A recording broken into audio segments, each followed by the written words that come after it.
ইফতারি সামনে রেখে দোয়া কবুল হয়। বিশ্বাস হয়? কি সামনে রেখে? সামনে ইফতারি।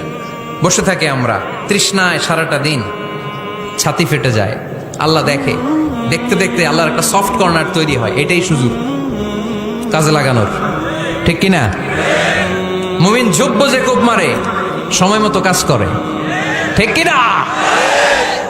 আল্লাহ তখন ফেরেশতাদেরকে জিজ্ঞেস করে, এই ঘটনা কি? খায় না যে? খায় না কেন? আল্লাহ রোজা রাখছে। এগুলো কি? রোয়াবজা, পেঁয়াজ, আলুর চপ, বেগুনি, মুরগির রান খায় না।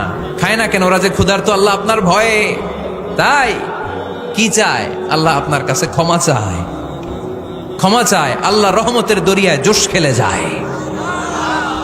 আল্লাহ তখন বলে, আমারে দেখছে নাকি ওরা? ফেরেশতারা বলে, না দেখে নাই।